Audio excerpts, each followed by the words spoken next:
حاكم لك في البداوة. والله ما فهمت العلم ونبدو معلبل. اي والله. يعني فنيت عمرك معلبل. اي والله فنيت عمري معلبل. لا ولد ولا تلد ولا شيء. دوستو ویڈیو میں جس آدمی کو آپ لوگ دیکھ رہے ہو اس کا نام ابو احمد ہے۔ یہ بتاتا ہے کہ میرا تعلق یمن سے ہے۔ 15 سال کی عمر میں ابو احمد کی شادی ہو گئی۔ اللہ رب العزت کے حکم سے 5 سالوں میں اس کے گھر میں 3 بیٹوں کی پیدائش ہوئی۔ یہ بتاتا ہے کہ وہ صفا کے قریب ایک گاؤں میں محنت مزدوری کر کے گھر کا گزر بسر کر رہا تھا۔ ایک دن ابو احمد کی بیوی اسے کہنے لگی، میری خواہش ہے ہمارے بچے پڑھ لکھ کر بڑے آفیسر بنے، اس کے لیے ہمیں پیسوں کی ضرورت ہوگی، لہٰذا آپ اس طرح کرو، سعودی عرب میں محنت مزدوری کے لیے چلے جاؤ، وہاں پر 4-5 سال لگا کر واپس آ جانا۔ یمن کے زیادہ تر لوگ غیر قانونی طریقے سے سعودی عرب میں داخل ہوتے ہیں اور غیر قانونی طریقے سے کام کرتے ہیں۔ ابو احمد بتاتا ہے کہ رات کے اندھیرے میں اس نے بارڈر کو کراس کیا، مختلف راستوں سے ہوتا ہوا جزان میں داخل ہو گیا۔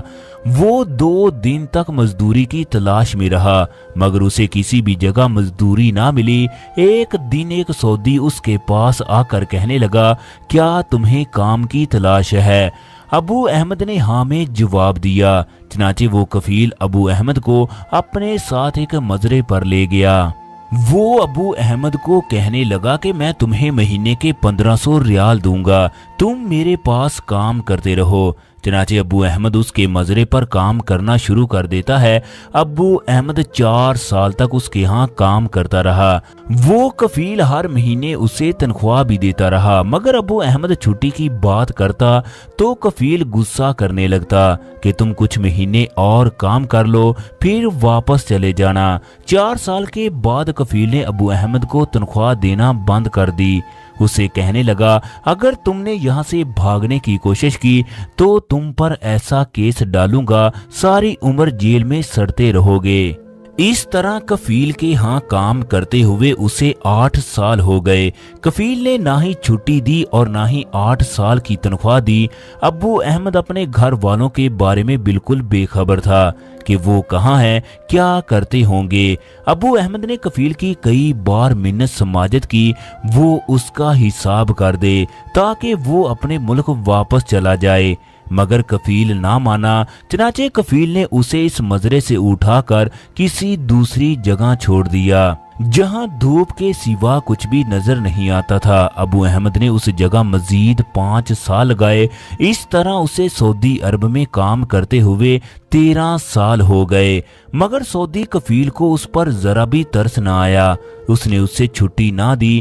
دوستو، ابو احمد کو کفیل کے ہاں کام کرتے کرتے 50 سال کا عرصہ ہو گیا۔ اس کی عمر 72 سال ہو گئی مگر اسے نہ ہی 46 سال کی تنخواہ ملی اور نہ ہی اسے چھٹی ملی۔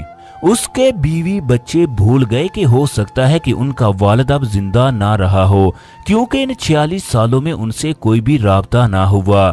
دوسری طرف ابو احمد بتاتا ہے، میں سوچتا تھا کہ پتہ نہیں میرے بچوں کا کیا بنا ہوگا، شاید میری بیوی نے دوسری شادی کر لی ہو۔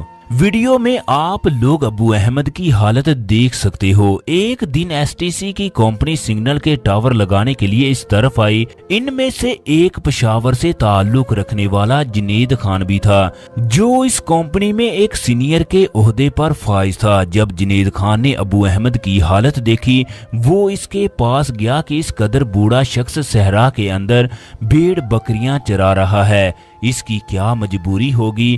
چنانچہ جنید خان ابو احمد کا حال احوال پوچھنے لگا۔